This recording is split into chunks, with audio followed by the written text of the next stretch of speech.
The dust clouds rose from the cracked earth as Josephine Whitmore stumbled toward the sprawling ranch house, her threadbare dress clinging to her gaunt frame like a shroud.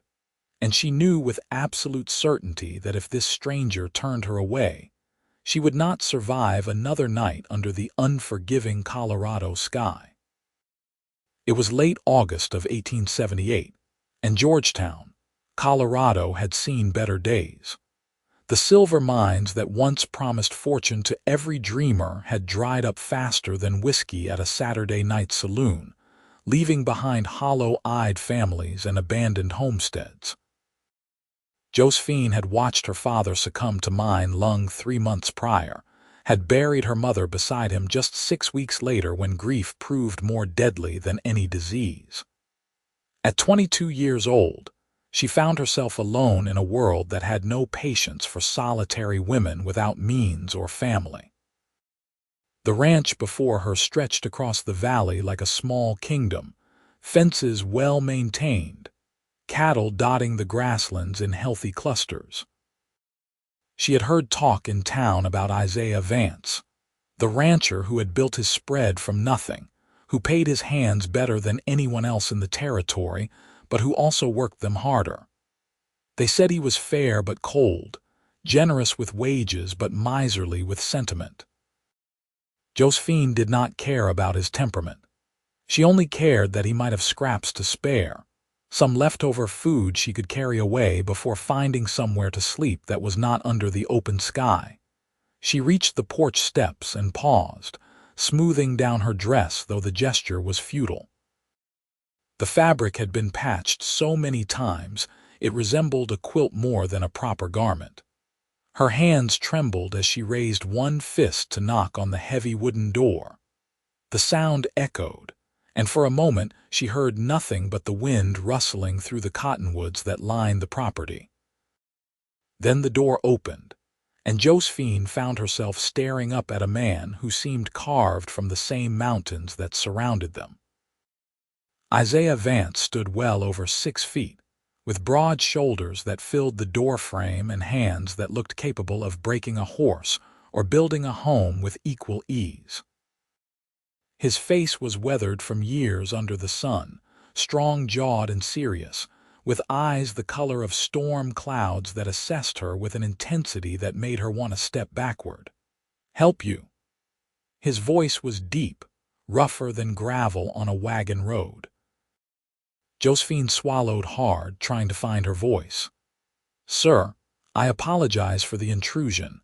I was hoping you might have some food you could spare, anything at all. I have not eaten in 2 days, and I would be grateful for whatever you might be willing to part with."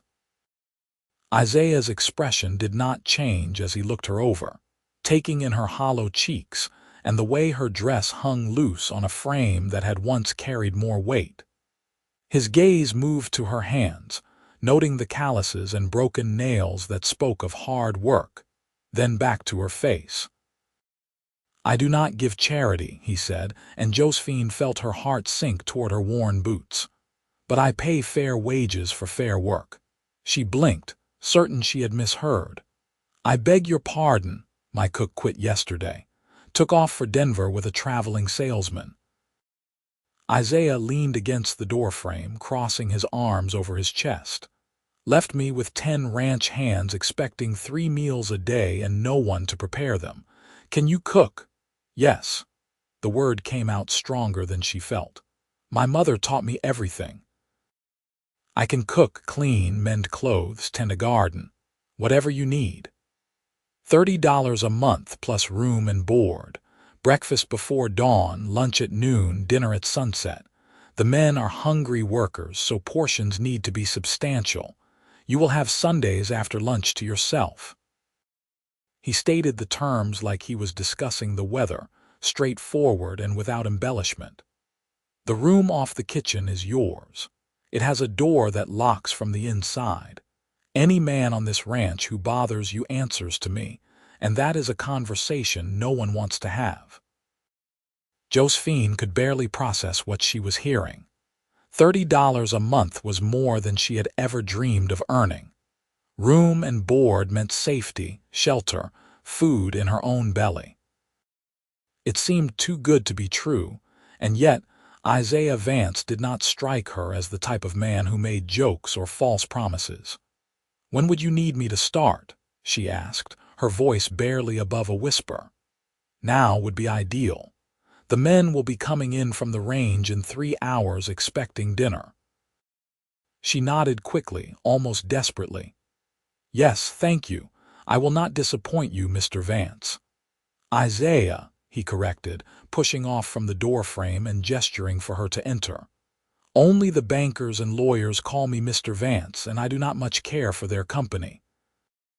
Josephine stepped across the threshold into a home that was surprisingly well kept for a bachelor's dwelling. The main room featured solid furniture, nothing fancy but well-made and practical. A stone fireplace dominated one wall, and through an open doorway she could see a kitchen that was larger than the entire cabin she had shared with her parents. "Through here." Isaiah led her into the kitchen, which featured a massive cast iron stove, a work table that could seat 12, and shelves stocked with more supplies than she had seen in months.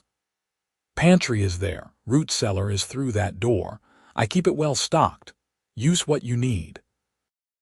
I expect good food, not fancy, just filling and flavorful."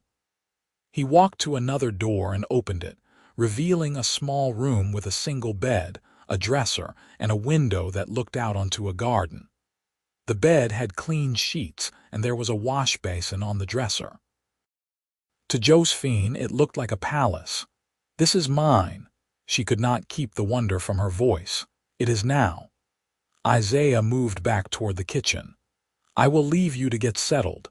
There is beef in the cold box, potatoes in the cellar, canned vegetables in the pantry. The men are not particular, but they eat enough for an army." Josephine set her small bundle of possessions on the bed, her mind already racing through possible meals. She had not cooked for a large group since before her father fell ill, but the knowledge came back like muscle memory. Beef stew would be practical, filling, and she could make biscuits to go with it. She emerged from her room to find Isaiah still in the kitchen, feeding wood into the stove to build up the fire. He glanced at her, and for a moment something flickered in his storm cloud eyes, something that might have been approval or perhaps just acknowledgement. "You look like you could use a meal yourself before you start cooking," he observed. "There is bread in that tin and butter in the cold box. Help yourself." "I can eat after the men are fed," Josephine said, already moving toward the pantry to assess what she had to work with. "I am not running a charity kitchen, but I am not running a prison camp either." Isaiah's tone was firm. "You are no good to anyone if you collapse from hunger while cooking. Eat something. That is not a suggestion." Josephine paused, then nodded. She cut herself a thick slice of bread and spread it with butter, and when she bit into it, she had to close her eyes against the wave of relief that washed over her. Real food, fresh and abundant. She ate standing by the work table, watching as Isaiah checked the wood supply and then headed for the door. "I will be in the barn if you need anything," he said. "Welcome to the Vance Ranch." Then he was gone, and Josephine was alone in the kitchen with more food at her disposal than she had seen in months. She finished her bread quickly, then rolled up her sleeves and got to work. By the time the sun began its descent toward the mountains, she had a massive pot of beef stew simmering on the stove, rich with vegetables and thick gravy. Biscuits were baking in the oven, filling the kitchen with a yeasty aroma that made her stomach rumble despite the bread she had eaten earlier. She had found coffee in the pantry and had a large pot brewing, strong and black the way ranch hands typically preferred it. The men came in just as the last rays of sunlight painted the sky orange and gold. They were a rough-looking bunch, weathered and worn from a long day working cattle, but they stopped short when they saw her standing by the stove. "Well, I will be damned," one of them said, an older man with a gray beard and laugh lines around his eyes. "Isaiah actually found us a cook." "Language, Thomas." Isaiah's voice came from the doorway as he entered behind his crew. "We have a lady present." "Sorry, madam." Thomas ducked his head sheepishly. It has been a long few days of Isaiah's cooking, and that is an experience no man should have to endure. "It kept you alive, did it not?" Isaiah countered, but there was the faintest hint of amusement in his tone. The men settled around the long table in the kitchen, and Josephine began serving them, ladling generous portions of stew into bowls and setting platters of biscuits within easy reach. She poured coffee and refilled bowls without being asked, reading the needs of hungry workers with practiced ease. "This is delicious, madam," a younger ranch hand said, probably not much older than Josephine herself. "Best thing I have eaten in weeks." "The name is Josephine," she told him, offering a small smile, "and I am glad it suits you." Isaiah ate in silence at the head of the table, but she noticed he had seconds of the stew and 3 biscuits.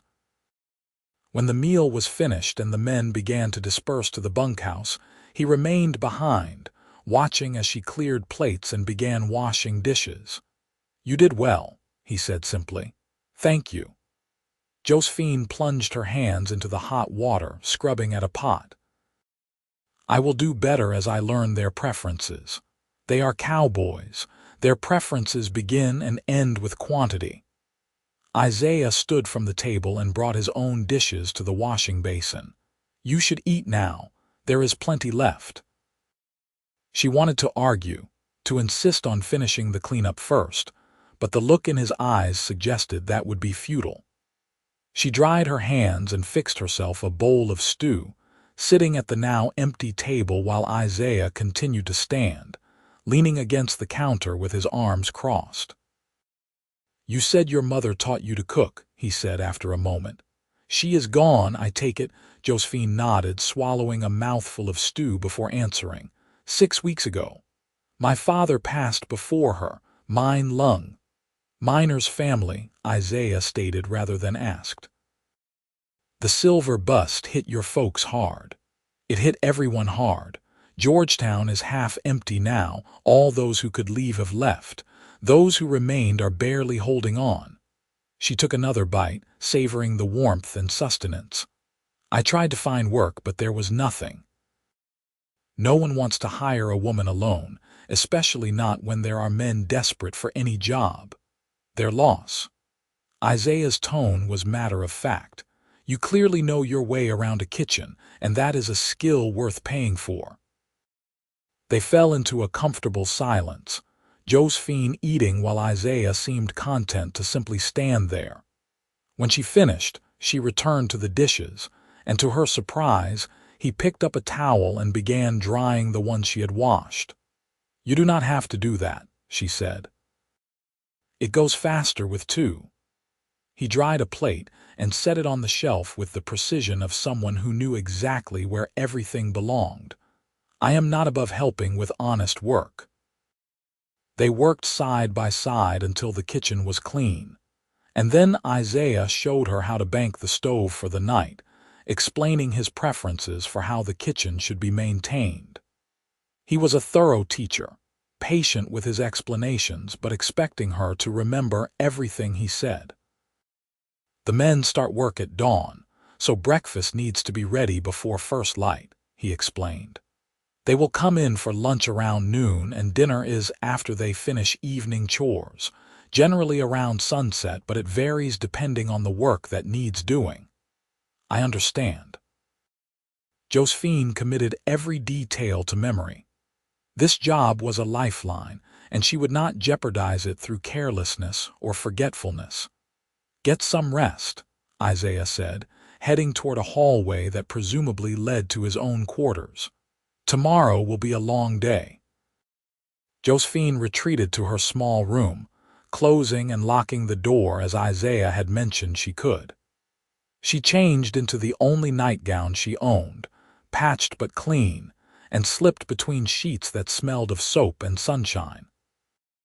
The bed was comfortable, more so than any she had slept in during the past few months of struggle and loss. As she lay in the darkness, listening to the sounds of the ranch settling for the night, she thought about the man who had given her this chance. Isaiah Vance was not what she had expected. There was a roughness to him, certainly, a bluntness that matched the harsh territory they lived in. But there was also fairness, a code of honor that manifested in actions rather than words. He had not looked at her with pity or condescension. He had offered her work, not charity, and somehow that made all the difference. She fell asleep to the sound of cattle lowing in the distance and wind rustling through the cottonwoods, and for the first time in longer than she could remember, she felt safe. The days that followed fell into a rhythm as steady as a heartbeat. Josephine rose before dawn to prepare breakfast, feeding the ranch hands meals of eggs, bacon, flapjacks, and strong coffee. She learned their names and their quirks, which ones liked their coffee sweetened and which ones could not stomach eggs. Thomas, the older hand, became something of a guardian figure, always ready with a kind word or an offer to carry heavy supplies from the cellar. Young Billy, the cowboy who had complimented her cooking that first night, treated her with shy respect that bordered on awe. And then there was Isaiah. He remained something of an enigma, a man of few words but consistent action. He never asked her to do anything beyond the cooking and basic kitchen maintenance. Yet she often found herself taking on additional tasks simply because she saw they needed doing. She mended shirts left in a basket, tended the garden that had been growing wild, organized the pantry with an efficiency that made finding ingredients easier. Isaiah noticed. He always noticed, though his acknowledgments were subtle. A nod when he saw freshly mended shirts hanging on the line. An extra generous portion of the meat he brought back from town. Small gestures that spoke volumes about his character. 3 weeks into her employment, Josephine was kneading bread dough at the work table when Isaiah came into the kitchen earlier than usual. The other men were still out on the range, and she was alone, her hands working the dough with practiced efficiency. "You have been here almost a month," Isaiah said, leaning against the doorframe in a way that was becoming familiar. 3 weeks and 4 days, Josephine confirmed, shaping the dough into loaves. "Has my work been unsatisfactory?" "The opposite." He moved into the kitchen, pouring himself a cup of coffee from the pot she kept warm throughout the day. "The men are happier, better fed, and I am not spending my evenings burning dinner. I wanted to make sure you intend to stay. Unless you are planning to dismiss me, I have no intention of going anywhere." She placed the loaves into greased pans, covering them with cloth to let them rise. "This is the best situation I could hope for." Isaiah was quiet for a moment, sipping his coffee and watching her work. "Georgetown is not going to recover," he said finally. "The silver is gone, and the mines are closing one by one. Most of the families are moving on to Denver or further west." "I know." Josephine had heard the talk in town during her one Sunday afternoon off, when she had walked the 2 miles into Georgetown to attend church services. The place had felt like a ghost town, buildings abandoned and streets empty. "I am telling you this because I want you to understand that this ranch is stable. I own the land free and clear, the cattle operation is profitable, and I have contracts with buyers in Denver that keep business steady." He set down his coffee cup, his gray eyes serious. "You have a place here for as long as you want it. I want you to know that." The words settled over Josephine like a warm blanket, providing a security she had not dared to hope for. "That means more than you know," she said softly. "Thank you, Isaiah." He nodded once, then finished his coffee and headed back outside, leaving Josephine alone with her thoughts and the rising bread dough. She realized with a start that something had shifted in how she thought of this place. It was no longer just a job, a desperate measure to avoid starvation. It was becoming home. As summer gave way to autumn, the ranch prepared for the hard work of bringing in hay for winter and moving cattle to lower pastures. Josephine found herself cooking even larger meals to fuel the increased labor, and Isaiah hired on 3 additional hands temporarily to help with the seasonal work. She rose earlier and worked later, but she did not complain. The work was honest and the pay was fair, and she took pride in keeping the men well fed and ready for the demanding days. It was during this busy season that she began to see another side of Isaiah. He worked alongside his men, never asking them to do anything he would not do himself. When Billy took a fall from his horse and sprained his wrist, Isaiah reset it with gentle competence and gave the young man lighter duties until it healed. When Thomas's daughter in Denver sent word that she was ill, Isaiah advanced him 2 months' wages without being asked so the older man could go to her.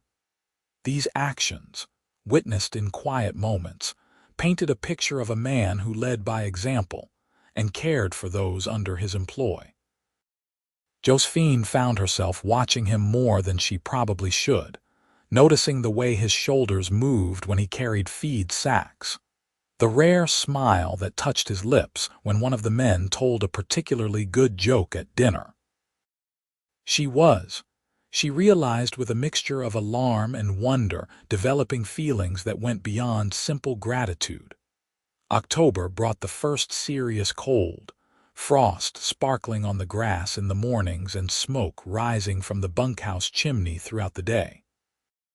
Josephine had taken to baking extra bread and cookies, knowing the men needed the additional calories to maintain their energy in the cooling weather.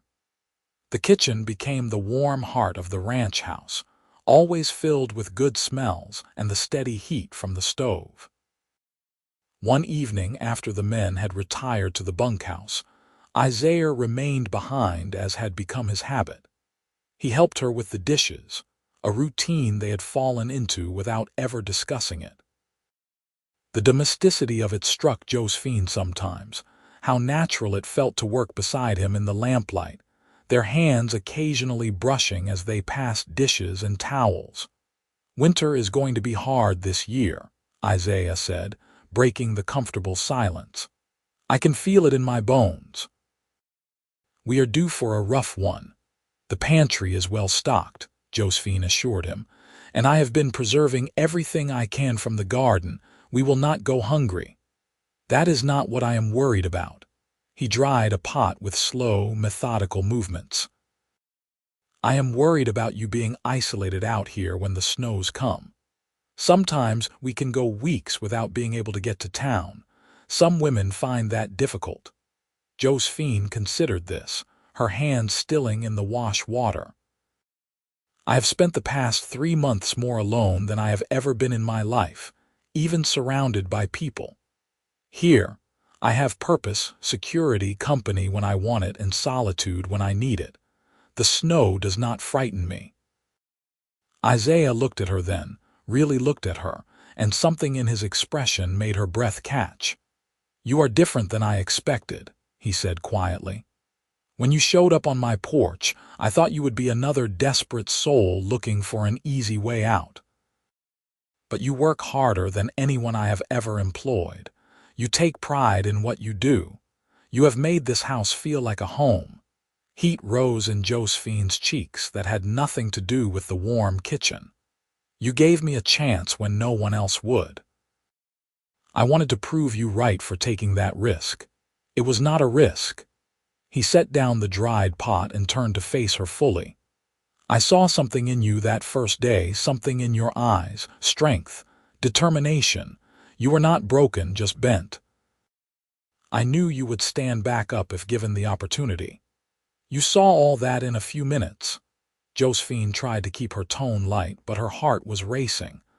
"I am good at reading people. I have to be in this business." Knowing who to trust can mean the difference between success and failure, sometimes life and death. He moved closer, close enough that she could feel the warmth radiating from him. "I trust you, Josephine. I want you to know that." "I trust you too," she whispered, the confession feeling monumental. For a moment she thought he might kiss her. The air between them felt charged, heavy with possibility. But then Isaiah stepped back, clearing his throat and breaking the spell. "It is late," he said, his voice rougher than usual. "You should get some rest." Josephine nodded, drying her hands on her apron and trying to calm her racing pulse. "Good night, Isaiah. Good night."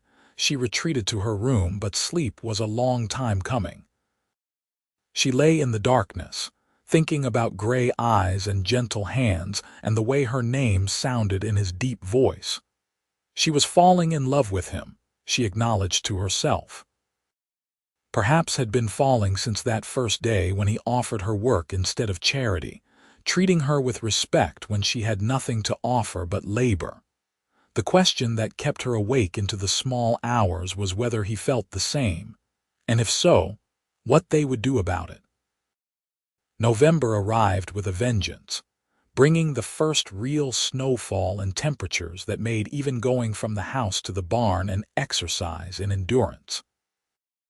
The ranch hands spent less time on the range and more time maintaining equipment and caring for the animals in the relative shelter of the barns and corrals. Josephine adapted her cooking to the weather, making hearty soups and stews that could simmer all day, filling the house with warmth and savory aromas. Isaiah had been right about the isolation. They did not attempt the journey to Georgetown for 3 weeks straight as snow continued to fall and winds made the roads impassable. But Josephine found she did not mind. The ranch felt like its own small world, complete and self-sufficient. The men played cards in the evenings, their laughter drifting from the bunkhouse.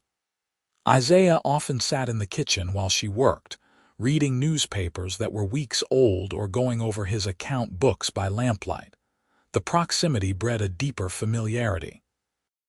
She learned that he took his coffee black in the morning but with a touch of sugar in the evening, that he had a scar on his left forearm from a knife fight in his younger days, when he had been wilder and less settled, that his father had been a drunk who lost the family farm, and Isaiah had vowed never to let alcohol or poor planning destroy what he built. In turn, she shared stories of her own life. Growing up as an only child to parents who had dreamed of striking it rich but never quite managed.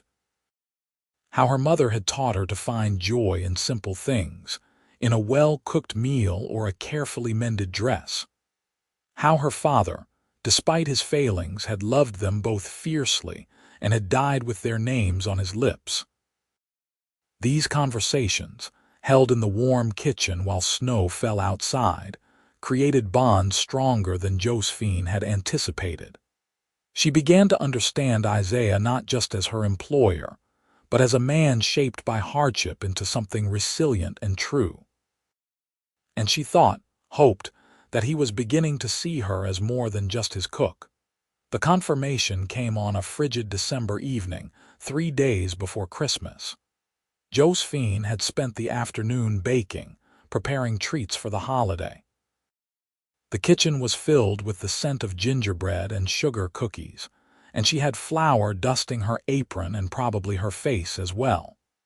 Isaiah came in stamping snow from his boots, his coat white with accumulated flakes.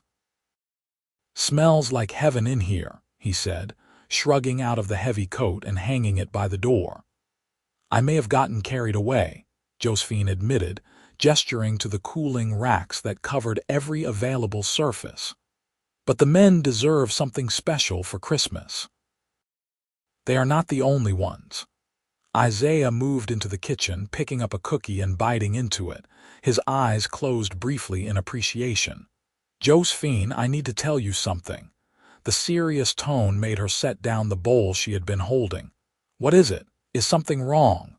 "No. Nothing is wrong." He set down the half-eaten cookie and faced her fully.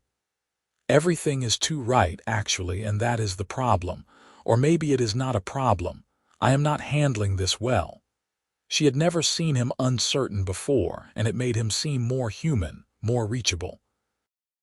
Isaiah, you are not making sense. I know.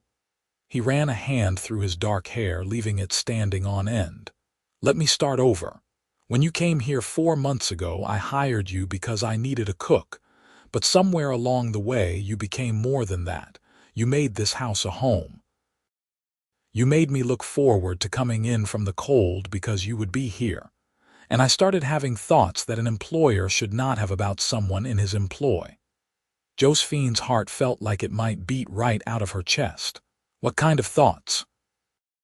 The kind where I imagine you staying here permanently. Where I imagine having the right to pull you into my arms when I come home. Where I imagine waking up beside you every morning for the rest of my life. He took a step closer. I am falling in love with you, Josephine.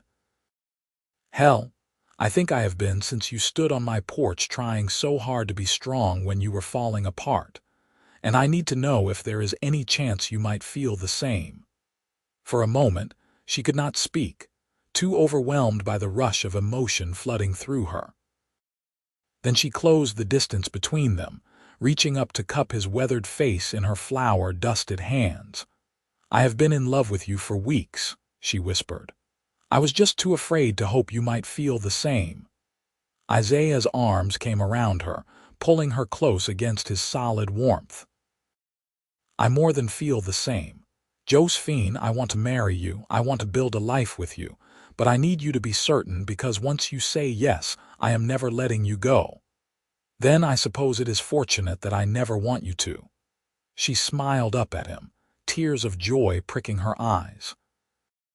Yes, Isaiah, yes to all of it.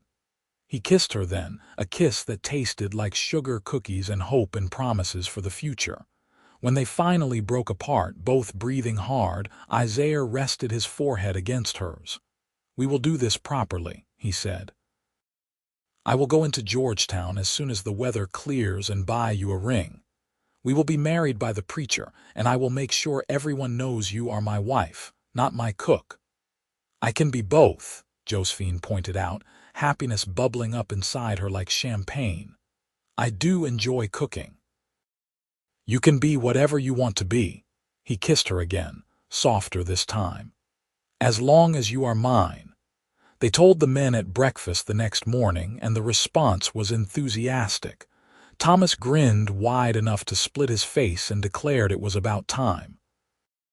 Billy congratulated them both with shy earnestness. The temporary hands who had stayed on through winter clapped Isaiah on the back and told Josephine she was getting a good man, though they pitied her for having to put up with his moods. The teasing was good-natured and filled with genuine warmth, and Josephine realized that somewhere along the way, these rough cowboys had become family. The ranch was not just where she worked, it was where she belonged. Christmas Day was magical despite the cold. Josephine cooked a feast of roasted beef, potatoes, vegetables, and 3 different pies. The men exchanged small gifts, practical things like new gloves or tobacco pouches. Isaiah presented her with a beautiful shawl he had apparently ordered weeks ago from a catalog, soft wool in a deep blue that matched her eyes. She gave him a shirt she had sewn in secret during her Sunday afternoons, made from fabric she had purchased with her saved wages. The fit was perfect, and the look in his eyes when he held it up told her how much the gesture meant to him. That night, after the men had retired full and content to the bunkhouse, Isaiah and Josephine sat together in the main room, her head resting on his shoulder as firelight flickered across the walls. I never imagined I could be this happy, she said softly. 6 months ago I thought my life was over, and now I have everything I could want. We have each other, Isaiah corrected, pressing a kiss to the top of her head. That is all that matters. Everything else is just details. The weather cleared enough in early January for them to make the trip to Georgetown. The town was even more depleted than before, but the church still stood, and the preacher was delighted to perform a wedding ceremony. Josephine wore a simple dress that had belonged to her mother, altered to fit her slimmer frame. Isaiah wore his best shirt and a string tie, his hair neatly combed and his boots polished to a shine. Thomas and Billy served as witnesses, and the ceremony was brief but heartfelt. When the preacher pronounced them husband and wife, Isaiah kissed her with a tenderness that brought tears to her eyes. They signed the marriage certificate, making their union legal and binding, and then returned to the ranch as the sun set in a blaze of orange and pink. That night, Josephine moved her few belongings from the small room off the kitchen to Isaiah's larger bedroom down the hall.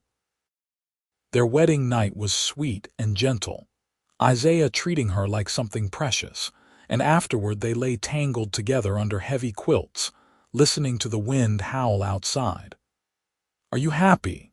Isaiah asked, his deep voice rumbling in his chest where her head rested.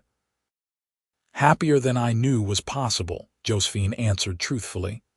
"Are you?" "More than I can express with words." He tightened his arms around her. "You are my wife, my partner, the best thing that ever happened to me." She tilted her head back to kiss him.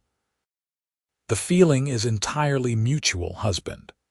The winter continued cold and harsh, but inside the ranch house, warmth and love created a sanctuary against the elements.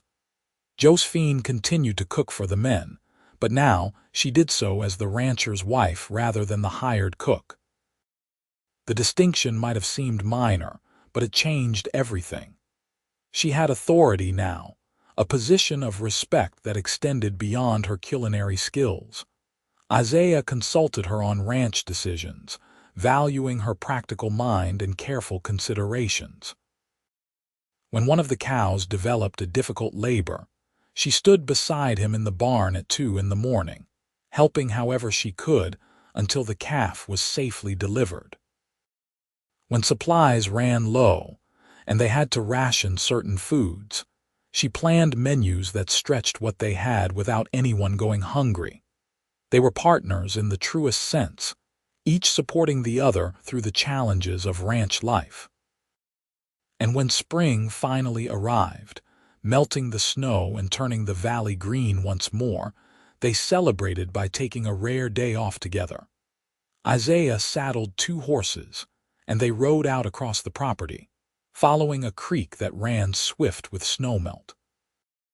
They dismounted in a meadow dotted with early wildflowers, spreading a blanket and sharing a simple lunch of bread, cheese, and dried fruit. "I want to expand the herd," Isaiah said, lying back on the blanket with his hands behind his head. "With beef prices steady and the Denver market growing, we could double our operation over the next 3 years. That would mean hiring more permanent hands," Josephine observed, plucking a blade of grass and twirling it between her fingers, "and possibly building another bunkhouse." "I have been thinking about that." He turned his head to look at her. "I was also thinking we should add on to the main house. Build a proper dining room so the men are not eating in our kitchen every day. Maybe add a couple more bedrooms." "Bedrooms?" Josephine raised an eyebrow. "Planning on having guests, planning on having children." Isaiah sat up, pulling her close. "If you want them, that is. I know we have not discussed it, but I find myself imagining what our son or daughter might look like, whether they would have your eyes or your smile." Joy bloomed in Josephine's chest, warm and expansive. "I want that too, very much. A family of our own. Then we will make it happen." He kissed her softly. "Everything in its own time, but we will build the life we want together." Summer arrived, bringing long days of hard work and short nights of rest. The ranch thrived under their combined management, the cattle growing fat on good grass, and the operations running smoothly. Isaiah hired 2 more permanent hands, good men recommended by Thomas, and Josephine found herself cooking for a crew of 12 on a regular basis. She did not mind. She had help now. Isaiah had hired a young woman from Georgetown named Sarah to assist with the heavier cleaning and laundry. Sarah was quiet but capable, grateful for the work and the safe environment. She and Josephine developed a good working relationship, and having another woman on the ranch proved pleasant company. It was late July when Josephine realized she had missed her monthly courses. At first, she attributed it to the stress and hard work, but when another month passed with the same result, and she found herself nauseated by the smell of bacon one morning, she knew she was pregnant. The realization filled her with equal parts joy and nervousness. She waited until evening, until the men had retired and she and Isaiah were alone in their bedroom before telling him. "I have news," she said, sitting on the edge of the bed where he was pulling off his boots. Something in her tone made him look up sharply. "What kind of news?" "The good kind, I hope." She took his hand and placed it on her still flat stomach. "We are going to have a baby, in the spring if my calculations are correct." For a moment, Isaiah simply stared at her, his gray eyes wide with shock.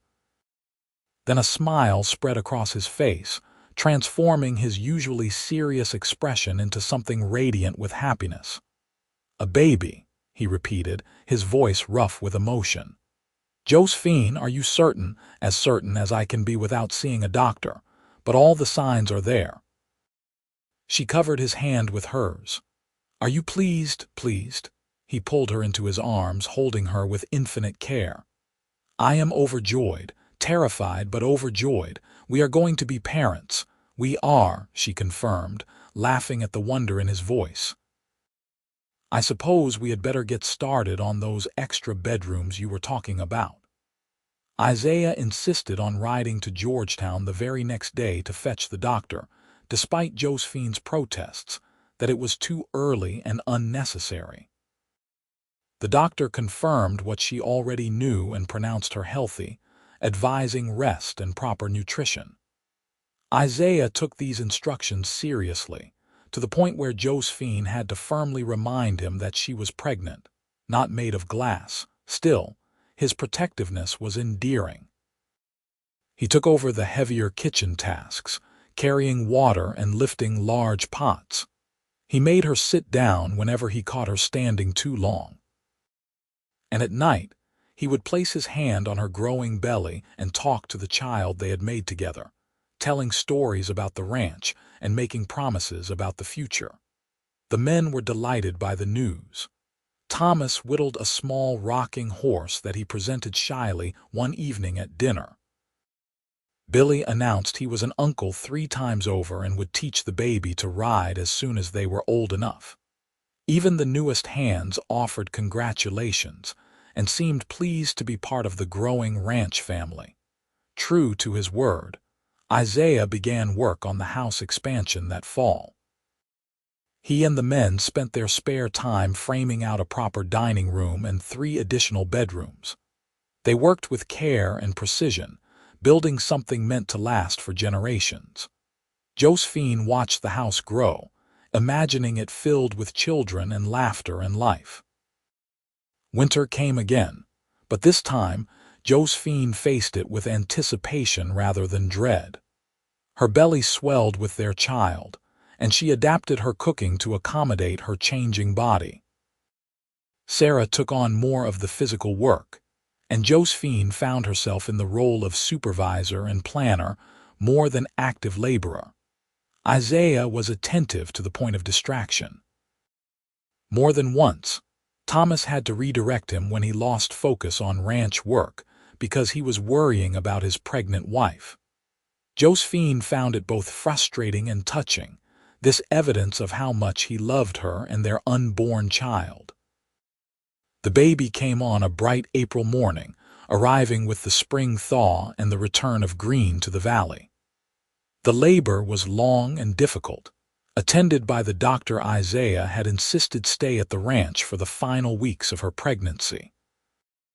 Josephine labored through the day and into the night, Isaiah by her side the entire time, holding her hand and whispering encouragement. When their son finally entered the world with a lusty cry, Josephine wept with relief and joy. Isaiah cut the cord with shaking hands, his face wet with tears as the doctor placed the baby in Josephine's arms. "He is perfect," she whispered, studying the tiny face and counting 10 fingers and 10 toes. "Absolutely perfect. He has your nose," Isaiah said, his voice thick with emotion. "And I think your stubborn chin."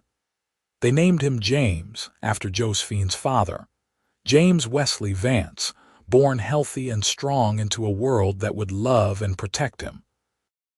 The ranch hands treated the baby like precious cargo, speaking in hushed tones when they came in for meals and offering to help however they could. Josephine had never seen hardened cowboys turn so soft so quickly. Thomas held baby James with surprising gentleness, rocking him and singing old songs in a surprisingly good voice. Billy insisted on teaching the infant about horses, even though James was far too young to understand. And Isaiah, serious Isaiah who rarely showed emotion, became completely undone by his son. She would find him standing over the cradle at night, just watching James sleep. He carried the baby with him around the ranch when Josephine needed rest, James tucked securely against his broad chest. And the looks he gave Josephine when she nursed their son, or sang lullabies, spoke of a love so deep it defied description. The seasons turned, and James grew from infant to toddler, taking his first steps in the main room of the ranch house with half a dozen cowboys cheering him on. He learned to say mama and papa and horse, which seemed to be his favorite word. Isaiah taught him to be gentle with animals and respectful of the land, lessons that would serve him well as he grew. When James was 2, Josephine discovered she was pregnant again. This time the pregnancy was easier, her body knowing what to do. Isaiah was no less protective but slightly less panicked, and the ranch operated smoothly under their combined management. Their daughter was born in October, during the golden weeks of autumn when the aspens turned the mountains to flame. She came quickly, arriving between breakfast and lunch with minimal fuss. Isaiah held his daughter and declared she looked exactly like her mother, beautiful and determined. They named her Margaret Rose, but everyone called her Maggie from the start. She was a happy baby, quick to smile and slow to fuss, and James took his role as big brother seriously, always wanting to help care for her. The house that had once seemed so empty now rang with children's laughter and the chaos of family life. Josephine looked around sometimes and could hardly believe this was her existence. She had come to this ranch desperate and starving, begging for scraps, and Isaiah had given her work and wages and ultimately his heart. Together they had built something precious, a life rich with love and purpose. The years continued to roll forward, bringing changes both subtle and profound. The ranch prospered, Isaiah's careful management and Josephine's practical wisdom creating a successful operation that provided well for their growing family. They added more bedrooms as more children arrived. Another son they named Peter, and finally a second daughter called Eleanor. 4 children, all healthy and happy, all learning the values their parents held dear: hard work, honesty, kindness, respect for the land and the animals they raised. The Vance children grew up understanding that wealth was not measured in dollars alone but in family and community, and the satisfaction of building something worthwhile. Isaiah's hair began to gray at the temples, and lines deepened around Josephine's eyes, but they aged together with grace. Their love, forged in desperation and hardship, only strengthened with time. They still worked side by side, though Josephine now supervised a larger household staff, and Isaiah managed a significantly expanded operation. The ranch had become one of the most respected in Colorado, known for quality cattle and fair dealings. Other ranchers sought Isaiah's advice, and Josephine found herself mentoring younger women about managing ranch households. They had become pillars of the community, respected and valued. On their 10th wedding anniversary, Isaiah took Josephine back to the meadow where he had first spoken of expanding the ranch and having children. They left the 4 youngsters in Sarah's capable care and rode out together as they had all those years ago. "You remember what we talked about here?" Isaiah asked as they dismounted in the flower-filled grass.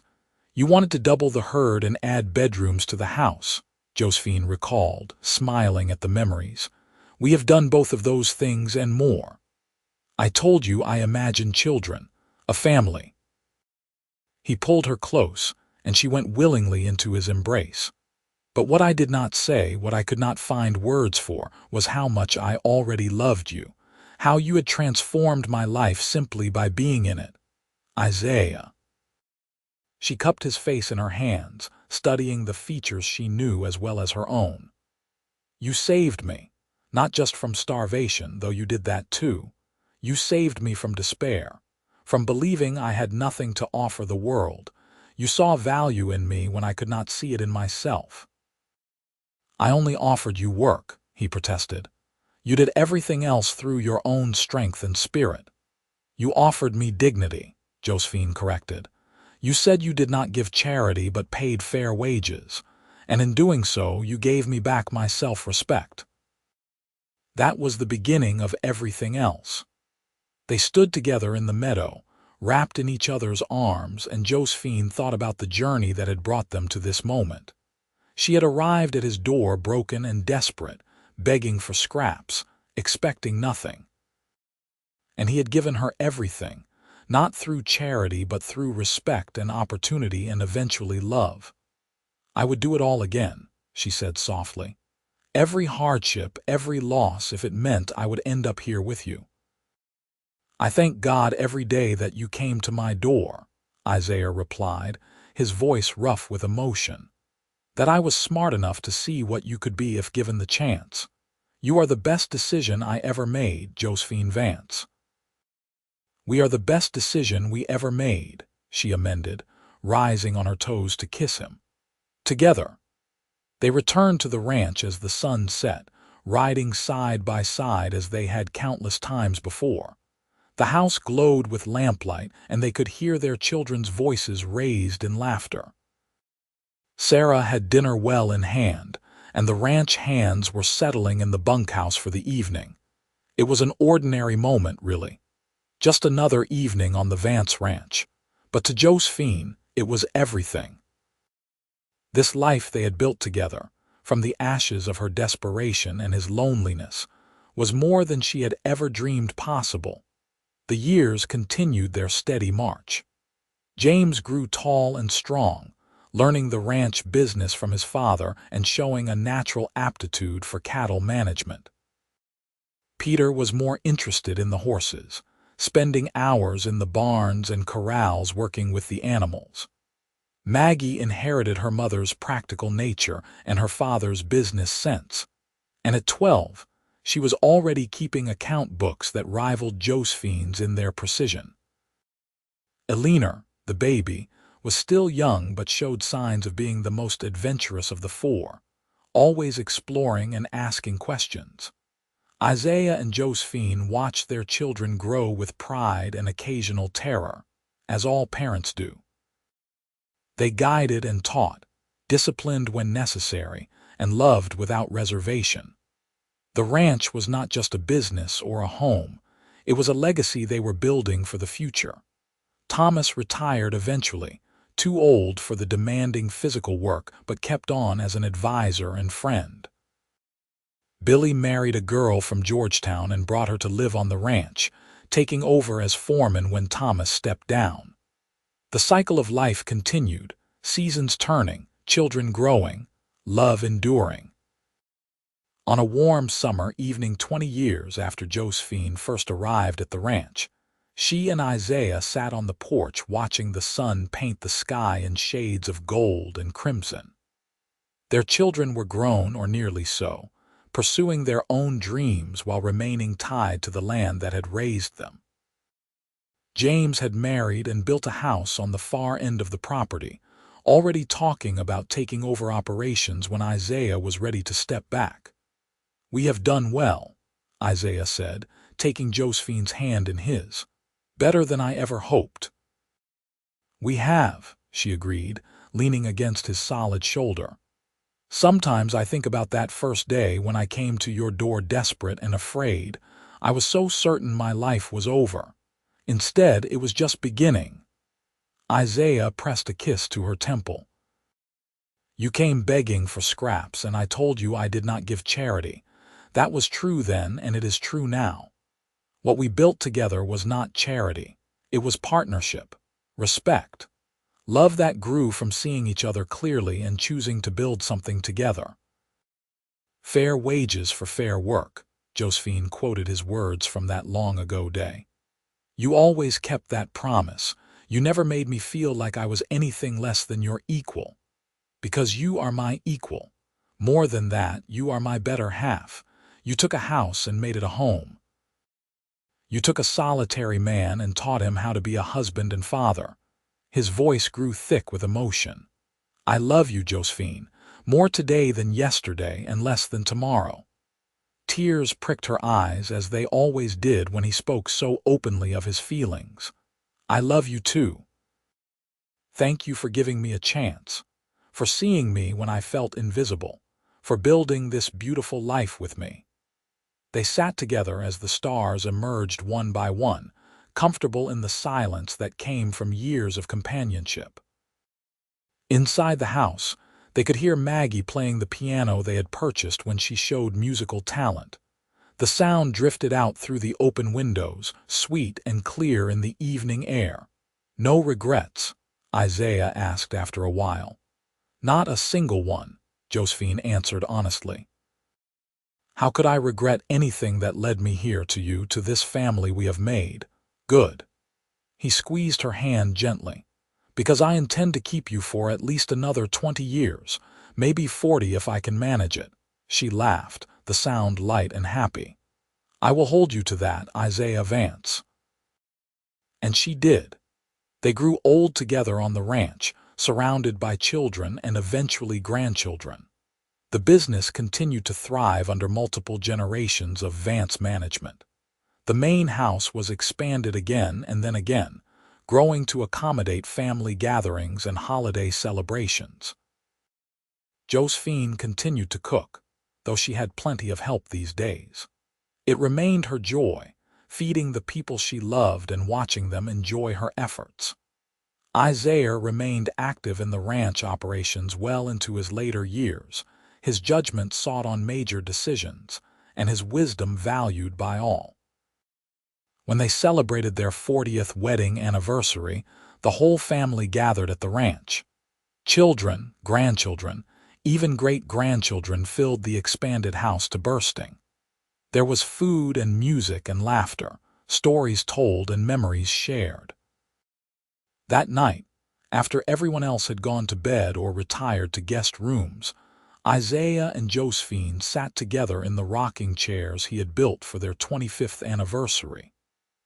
They held hands and looked out over the land they had worked together for 4 decades. "It has been a good life," Isaiah said quietly. "The best life," Josephine agreed.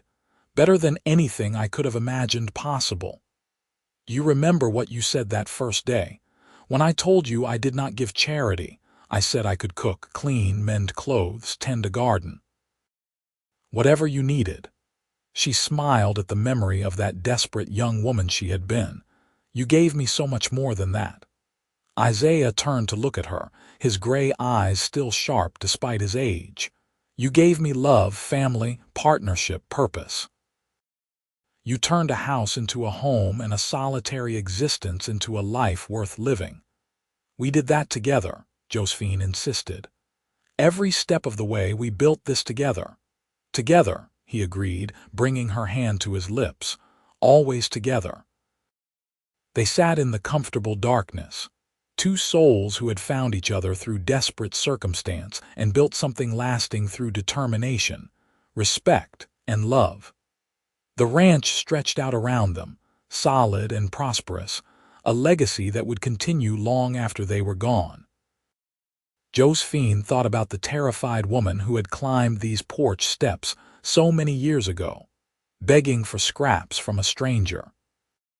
She thought about the man who had looked past her desperation to see her strength, who had offered work instead of charity and in doing so had changed both their lives forever.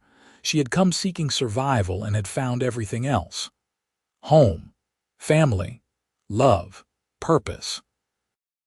All because one man had believed that fair wages for fair work was more valuable than any handout. That belief had shaped everything that followed, creating a partnership built on mutual respect rather than dependence. As the moon rose over the mountains and the night settled deep around them, Josephine squeezed Isaiah's hand and felt his answering pressure. No words were needed. They had built a language between them over 40 years, one that went beyond speech into pure understanding. They remained there until the cold drove them inside, walking together to the bedroom they had shared for decades.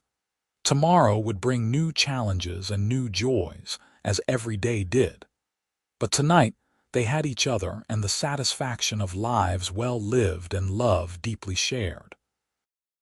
Isaiah helped her change into her nightgown, his movements gentle despite the arthritis that plagued his hands. She helped him with his buttons when his fingers proved stubborn. They climbed into bed and settled against each other with the ease of long practice. "Good night, my love," Isaiah murmured against her hair. "Good night," Josephine replied, her hand over his heart, feeling its steady beat. She fell asleep feeling safe and loved, the same way she had fallen asleep every night since becoming his wife. The journey from desperate stranger to beloved partner had been long and sometimes difficult, but every moment had been worth it. In the morning, they would wake to another day on the ranch. There would be grandchildren to spoil and business to attend to, meals to prepare and life to live. But that was for tomorrow. Tonight they rested together, two people who had found in each other everything they had been searching for and so much more. The story that had begun with desperation and ended with love was complete. Josephine had come begging for scraps, and Isaiah had given her the world. Not through charity, but through respect and opportunity, and the kind of love that transforms everything it touches. Their legacy lived on in the land they had worked, the children they had raised, and the partnership they had built. It was a testament to the power of seeing potential in others, of offering dignity instead of pity, of building something together rather than simply taking or giving. As the night deepened and the stars wheeled overhead, the Vance ranch stood solid and strong, a monument to what two people could accomplish when they worked together with respect and love.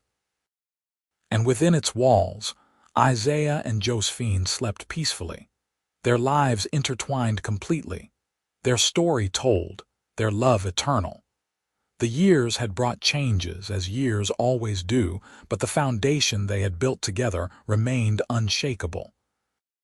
From that first day when she had climbed his porch steps with nothing but desperation and hope, to this night when they rested together surrounded by the fruits of their labor, every moment had led them here. She had asked for scraps. He had offered fair wages. Together, they had built an empire of love and legacy that would endure for generations. And in the end, that was the greatest treasure of all. Not what they had accumulated in material wealth, but what they had created in family, love, and partnership. The Wild West had been a harsh and unforgiving place, but within it, they had carved out a space for tenderness and devotion. They had proven that strength and gentleness could coexist, that practical considerations and deep emotion were not mutually exclusive, that building something lasting required both hard work and soft hearts. As dawn approached and the first light began to paint the eastern sky, Isaiah and Josephine continued to sleep, peaceful in the knowledge that they had lived well and loved deeply. Their story, which had begun with such desperate circumstances, had become a testament to the transformative power of respect, opportunity, and love. And if the walls of the ranch house could speak, they would tell of laughter and tears, of hard work and tender moments, of a love that had weathered all storms and emerged stronger for the tempering. They would tell of a woman who had come seeking survival and a man who had offered dignity, and how together they had built something far more valuable than either had imagined possible. The end was not really an ending at all, but rather the completion of a circle. From desperation to love, from solitary existence to thriving family, from a single moment of connection to a lifetime of partnership. It was a story as old as time and as unique as the two souls who had lived it, a testament to what humans can achieve when they see the best in each other and work together to build something beautiful. And so, in the quiet of the early morning on the Vance Ranch in Georgetown, Colorado, with mountains standing sentinel and cattle grazing in green pastures, Isaiah and Josephine rested together in the peace that comes from a life well lived and a love fully realized.